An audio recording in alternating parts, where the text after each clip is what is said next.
ಎಲ್ರಿಗೂ ನಮಸ್ಕಾರ. ಕಳೆದ 12 ವರ್ಷಗಳಿಂದ ಸೌಜನ್ಯ ಹೋರಾಟ ಯಾವುದೇ ಅಡ್ಡಿ ಆತಂಕ ಇಲ್ಲದೆ, ಕಾನೂನು ಸುವ್ಯವಸ್ಥೆಗೆ ಧಕ್ಕೆ ತರದೆ, ಶಾಂತಿಗೆ ಧಕ್ಕೆ ತರದೆ ನಿರಂತರವಾಗಿ ಮಹೇಶ್ ಶೆಟ್ಟಿ ತಿಮರೋಡಿ ಅವರು ಒಂದು ಕಾನೂನಿನ ಅಡಿಯಲ್ಲಿ ಈ ಹೋರಾಟವನ್ನು ನಡೆಸಿಕೊಂಡು ಬಂದಿದ್ದಾರೆ. ಆದರೆ ಕಳೆದ ಒಂದು ವಾರದಿಂದ ಆಗ್ತಾ ಇರುವಂತಹ ಬೆಳವಣಿಗೆ ನೋಡಿದರೆ ಇಡೀ ಹೋರಾಟಕ್ಕೆ ಹಿಂದೂ ಮುಸ್ಲಿಂ ಅನ್ನುವಂತಹ ಒಂದು ಬಣ್ಣ ಬೆಳೆದು ಇಡೀ ರಾಜ್ಯದಲ್ಲಿ ದಂಗೆಯನ್ನು ಎಬ್ಬಿಸಿ ಧರ್ಮಸ್ಥಳ ಶ್ರೀ ಕ್ಷೇತ್ರದಲ್ಲಿ, ಹಿಂದೂಗಳ ಪವಿತ್ರ ಧರ್ಮಸ್ಥಳ ಶ್ರೀ ಕ್ಷೇತ್ರದಲ್ಲಿ ನಡೆದಂತಹ ನೂರಾರು ಅತ್ಯಾಚಾರ, ಕೊಲೆಗಳು, ಅದರ ವಿರುದ್ಧ ನಡೀತಾ ಇರುವಂತಹ ಪ್ರತಿಭಟನೆಯನ್ನ ಈ ಕೋಮು ದಂಗೆಗೆ ತಿರುಗಿಸುವಂತಹ ಪ್ರಯತ್ನ ಒಂದು ದೊಡ್ಡ ಷಡ್ಯಂತ್ರ ನಡೀತಾ ಇದೆ. ನಾನು ಇವತ್ತು ಈ ಕ್ಷಣದಲ್ಲಿ ಯಾಕೆ ಮಾತಾಡ್ತಾ ಇದ್ದೀನಿ ಅಂತ ಹೇಳಿದ್ರೆ, ಒಂದೊಂದು ಗಂಟೆಗೂ ಕೂಡ ಎಷ್ಟೊಂದು ಆತಂಕ ಸೃಷ್ಟಿ ಮಾಡ್ತಾ ಇದ್ದಾರೆ ಅಂತ ಹೇಳಿದ್ರೆ ನಿನ್ನೆಯ ಒಂದು ಬೆಳವಣಿಗೆನೇ ಸಾಕ್ಷಿ. ನಿನ್ನೆ ನಡುರಾತ್ರಿ ನಾನು ಮತ್ತು ಸಮೀರ್ ನಾವು ಮಾತಾಡಬೇಕಾದ್ರೆ ಪಾಪ ಅವರ ತಾಯಿ, ವಯಸ್ಸಾದಂತಹ ತಾಯಿ ಮತ್ತು ಈಗ ತಾನೇ ಮದುವೆ ಆದಂತಹ ಸಮೀರ್ ಅವರ ಅಕ್ಕ, ಅವರು ಕೂಡ ಜೊತೆಗಿದ್ರು.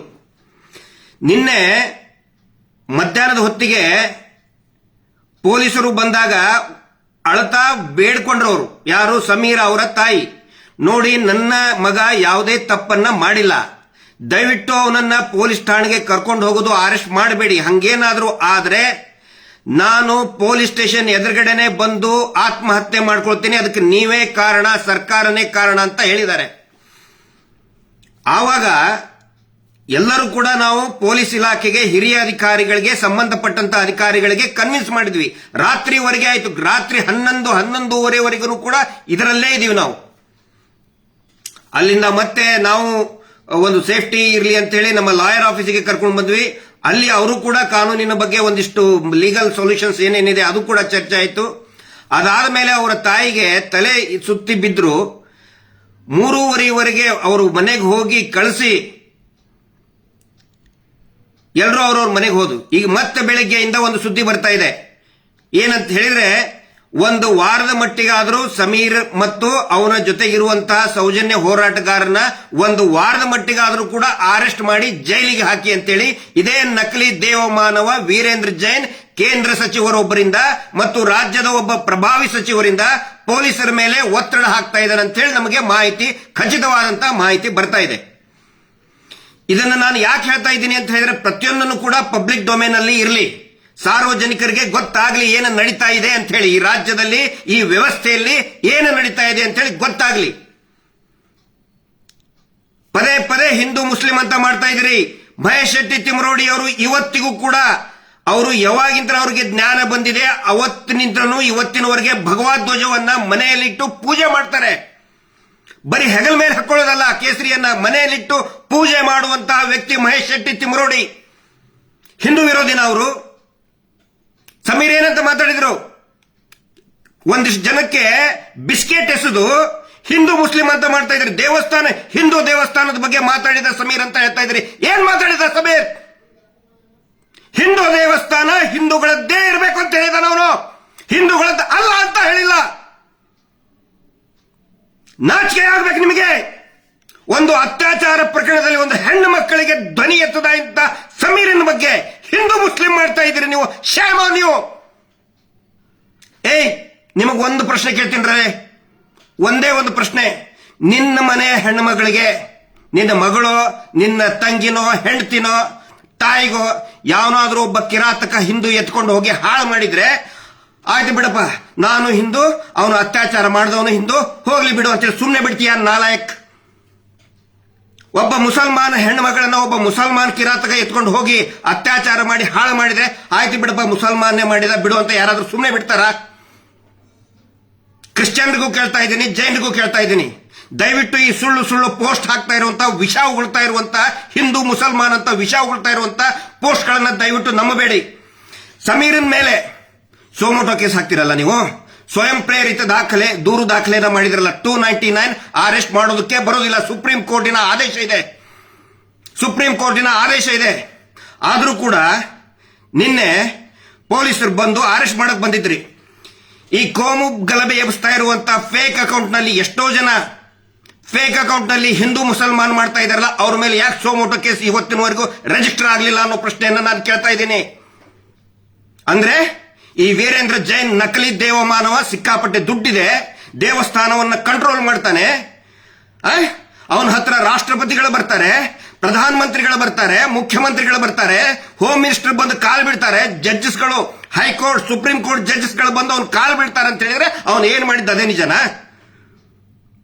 ಅವನೇನ್ ಕಾನೂನಿಗಿಂತ ದೊಡ್ಡವನ? ಅವನು ನಕಲಿ ದೇವಮಾನವ ವೀರೇಂದ್ರ ಜೈನ್. ಅವನ ತಮ್ಮ 100 ಕೊಲೆಗಳನ್ನ ಮಾಡಿದ, 100 ಹೆಣ್ಣು ಮಕ್ಕಳನ್ನ ಕೊಂದು ಕೊಲೆ ಮಾಡಿ ನೇತ್ರಾವತಿ ನದಿಯಲ್ಲಿ ಕಾಡಿನಲ್ಲಿ ಬಿಸಾಕಿದ್ದಾನೆ. ಅದರ ಸಾಕ್ಷಿ ನನ್ನ ಹತ್ರ ಇದೆ. ಸುಳ್ಳು ಮಾತಾಡ್ತಾ ಇದ್ರೆ ನನಗೆ ಅರೆಸ್ಟ್ ಮಾಡ್ಕೊಂಡು ಹೋಗ್ಲಿ. ನಾನು ತಪ್ಪು ಮಾತಾಡ್ತಾ ಇದ್ರೆ, ನಾನು ದಾಖಲೆ ಸಾಕ್ಷಿಗಳನ್ನ ಕೊಡದೆ ಹೋದ್ರೆ ಫಸ್ಟ್ ನನ್ನನ್ನು ಅರೆಸ್ಟ್ ಮಾಡಿ ಅಂತ ಸರ್ಕಾರ ಕೇಳ್ತಾ ಇದ್ದೀನಿ. ನಾನು ಬೊಗಳೆ ಬಿಡ್ತಾ ಇಲ್ಲ. ಇಲ್ಲಿವರೆಗೆ ನಾವು ಹೇಳಿದ್ದು ಬರೀ 10%, 10%. ಇನ್ನೂ ಎಲ್ಲವೂ ಇದೆ, ಎಲ್ಲ ಇಟ್ಕೊಂಡು ಕೂತ್ಕೊಂಡಿದ್ದೀವಿ ನಾವು. ಸುಮ್ಮನೆ ಬೊಗಳೆ ಬಿಡ್ತಾ ಇಲ್ಲ. ಇಲ್ಲಿ ಸರ್ಕಾರ ಇವತ್ತು ನಮಗೆ ಹೇಳಿ ಆಯ್ತು ತೋರಿಸು ಅಂತ ಹೇಳಿ, ತೋರಿಸಲಿಲ್ಲ ಅಂದ್ರೆ ನಮಗೆ ಅರೆಸ್ಟ್ ಮಾಡ್ಕೊಂಡು ಹೋಗಿ. ನೀವು ವಾಸ್ತವವನ್ನೇ ಹೇಳ್ತಾ ಇದೀವಿ ಇಲ್ಲಿ. ಅದಕ್ಕೆ ಎಲ್ರಿಗೂ ನಾನು ವಿನಂತಿ ಮಾಡ್ಕೊಳ್ತಾ ಇದ್ದೀನಿ. ಸುಮಾರು ಜನ ಕಾಲ್ ಮಾಡ್ತಾ ಇದ್ದಾರೆ, ವಿಶೇಷವಾಗಿ ಯೂಟ್ಯೂಬರ್ಸ್ಗಳು ತುಂಬಾ ಒಂದು ಕಾಳಜಿಯಿಂದ ಒಂದು ಕಾಲ್ ಮಾಡ್ತಾ ಇದ್ದಾರೆ, ಸಿಗ್ತೀವಿ, ಭೇಟಿ ಆಗಬೇಕು ಅಂತ ಹೇಳ್ತಾ ಇದ್ದಾರೆ. ಎಲ್ಲರಿಗೂ ನನಗೆ ಮಾತಾಡಕ್ ಆಗ್ತಾ ಇಲ್ಲ. ಇನ್ನು ಸ್ವಲ್ಪ ಹೊತ್ತಿನಲ್ಲೇ ಸಮೀರ್ಗೆ ಬಳ್ಳಾರಿ ಕರ್ಕೊಂಡು ಹೋಗ್ಬೇಕು. ಇಲ್ಲಿ ನಮಗೆ ಮತ್ತೆ ಪೊಲೀಸರಿಗೆ ಯಾವುದೇ ಸಂಘರ್ಷ ಇಲ್ಲ. ಇವ್ರು ಏನ್ ಮಾಡ್ತಾ ಇದ್ದಾರೆ, ನಾವು ಪೊಲೀಸರ ಅಗೇನ್ಸ್ಟ್ ಮಾತಾಡಬೇಕು, ನಾವು ಆಂಟಿ ಪೊಲೀಸ್ ಅಂತ ತೋರಿಸಬೇಕು, ಆನಂತರ ನಾವು ಮೀಡಿಯಾ ವಿರುದ್ಧ ಮಾತಾಡಬೇಕು, ನಾವು ಮತ್ತೆ ಮೀಡಿಯಾ ಅಗೇನ್ಸ್ಟ್ ಅಂತ ತೋರಿಸಬೇಕು ಅನ್ನುವಂತಹ ಒಂದು ವಾತಾವರಣ ಸೃಷ್ಟಿ ಮಾಡ್ತಾ ಇದ್ದಾರೆ. ನಮಗೆ ಪೊಲೀಸರಿಗೆ ಯಾವುದೇ ಸಂಘರ್ಷ ಇಲ್ಲ. ನಮ್ಮ ಹೋರಾಟ ಪೊಲೀಸರ ವಿರುದ್ಧ ಇಲ್ಲ, ಅಥವಾ ಯಾವುದೇ ರಾಜಕೀಯ ಪಕ್ಷದ ಸಿದ್ಧಾಂತದ ವಿರುದ್ಧನೂ ಕೂಡ ಖಂಡಿತ ಇಲ್ಲ, ಮಾಧ್ಯಮಗಳ ವಿರುದ್ಧನೂ ಕೂಡ ಇಲ್ಲ. ಆದರೆ ಅನೇಕ ಜನ ಯೂಟ್ಯೂಬರ್ಸ್ಗಳು ಇವತ್ತು ಈ ಹೋರಾಟದ ಶಕ್ತಿಯಾಗಿ ಮುಂದೆ ನಿಂತ್ಕೊಂಡಿದ್ದಾರೆ. ಅವರೆಲ್ಲರಿಗೂ ನಾನು ಹೇಳ್ತಾ ಇದ್ದೀನಿ, ದಯವಿಟ್ಟು ಇನ್ನೂ ಹೆಚ್ಚಾಗಿ ಮಾತಾಡಿ ಮತ್ತು ಪ್ರತಿಯೊಬ್ಬ ಜನಸಾಮಾನ್ಯನೂ ಕೂಡ ಮಾತಾಡಿ. ಇದು ಬರೀ ನಮ್ಮ ಪ್ರತಿಷ್ಠೆ ಅಲ್ಲ, ನಾವೇ ಮಾತಾಡ್ಬೇಕಂತಿಲ್ಲ, ನಾವೇ ಮಾತಾಡ್ತಾ ಇದೀವಿ. ದಯವಿಟ್ಟು ಇನ್ನು ಮೇಲೆ ಪ್ರತಿಯೊಬ್ಬ ಜನಸಾಮಾನ್ಯನು ಕೂಡ ಪ್ರಶ್ನೆ ಕೇಳಿ, ಈ ವ್ಯವಸ್ಥೆಗೆ ಕೇಳಿ. ಸಮೀರ್ ಮೇಲೆ ಸೆಕ್ಷನ್ 299 BNS ಅರೆಸ್ಟ್ ಮಾಡೋ ಹಂಗೆ ಇಲ್ಲ, ಆದರೂ ಕೂಡ ಬಂದ್ ಹೋಗಿ ಅಂತ ಇದ್ದಾರೆ. ನಾವು ಹೋಗ್ತೇವೆ. ಪೊಲೀಸರಿಗೆ ನಾನು ಮಾತು ಕೊಟ್ಟಿದ್ದೀನಿ, ಸಮೀರನ್ನು ನಾನು ಕರ್ಕೊಂಡು ಬಂದೇ ಬರ್ತೀನಿ. ಮತ್ತೆ ಪೊಲೀಸರು ಕೂಡ ತುಂಬಾ ಚೆನ್ನಾಗಿ ಸ್ಪಂದನೆ ಮಾಡಿದ್ದಾರೆ. ಅಲ್ಲಿ ಇರುವಂತ ಠಾಣಾಧಿಕಾರಿ ಇರ್ಬೋದು, ಬಳ್ಳಾರಿ ಅವರು ಇರ್ಬೋದು, ಹಿರಿಯ ಅಧಿಕಾರಿಗಳು ಇರ್ಬೋದು, ಮತ್ತು ಕರ್ಕೊಂಡು ಬಂದಂತ ನಿನ್ನೆ ನಮ್ಮ ಜೊತೆಗಿದ್ದಂತ ಎಲ್ಲಾ ಸ್ಟಾಫ್ಗಳು ಕೂಡ, ಬಳ್ಳಾರಿ ಪೊಲೀಸರು ಇರ್ಬೋದು, ಜಿಗಣಿ ಇರ್ಬೋದು, ಎಲ್ಲರೂ ಕೂಡ ಚೆನ್ನಾಗಿ ವರ್ತನೆ ಮಾಡಿದ್ದಾರೆ.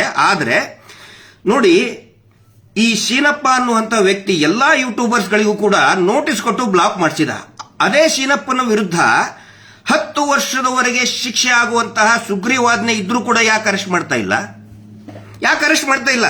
ಯಾಕೆ ಅವನು ಕರ್ಸ್ಕೊಳ್ಳಿಲ್ಲ ಪೊಲೀಸ್ ಸ್ಟೇಷನ್ಗೆ?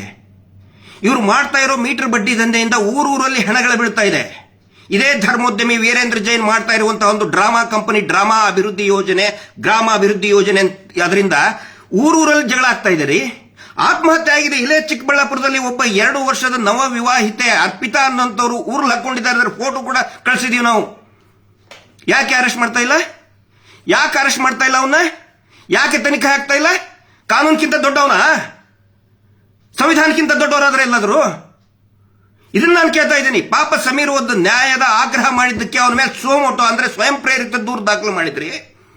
ಸುಗ್ರೀವಾಜ್ಞೆಯಲ್ಲಿ 11-12 ಜನ ಹೆಣ್ಮಕ್ಳು ಕಂಪ್ಲೇಂಟ್ ಕೊಟ್ಟರು ಆ ಚೀನಪ್ಪನ ಮೇಲೆ, ಅನಿಲ್ ಕುಮಾರ್ ಮೇಲೆ, ಮೀಟರ್ ಬಡ್ಡಿ ದಂಧೆ ಮಾಡ್ತಿರುವಂತ ಅನಿಲ್ ಕುಮಾರ್ ಮೇಲೆ ಯಾಕೆ ಅರೆಸ್ಟ್ ಮಾಡಿಲ್ಲ? ಆ ಪ್ರಶ್ನೆ ನಾವು ಕೇಳ್ತಾ ಇದ್ದೀವಿ. ದಯವಿಟ್ಟು ಎಲ್ರಿಗೂ ಒಂದು ವಿನಂತಿ ಮಾಡ್ತಾ ಇದ್ದೀನಿ, ಇವತ್ತು ಸಾಯಂಕಾಲದವರೆಗೆ ಏನಾಗುತ್ತೋ ಅನ್ನೋದು ಗೊತ್ತಿಲ್ಲ. ಈಗ 1 ಗಂಟೆಯಲ್ಲಿ ಸಮೀರ್ ಅವ್ರನ್ನ ನಾನು ಕರ್ಕೊಂಡು ಹೋಗ್ತಾ ಇದ್ದೀನಿ. ಏನೇನು ಪ್ರಿಕಾಷನ್ ತಗೋಬೇಕು ಅದೆಲ್ಲಾ ಪ್ರಿಕಾಷನ್ಗಳನ್ನ, ಕಾನೂನಿನ ಪ್ರಿಕಾಷನ್ಗಳನ್ನ ನಾವು ತಗೊಳ್ತೀವಿ.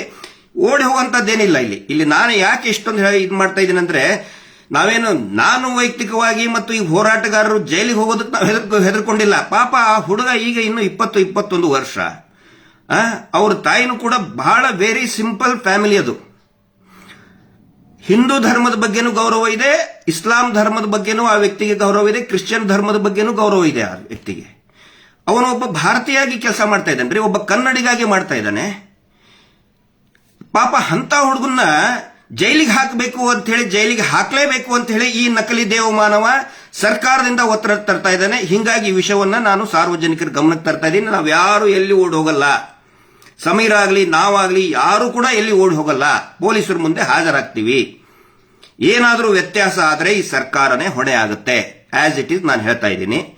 ಒನ್ಸ್ ಅಗೇನ್ ನಾನು ಪ್ರಶ್ನೆ ಕೇಳ್ತಾ ಇದ್ದೀನಿ.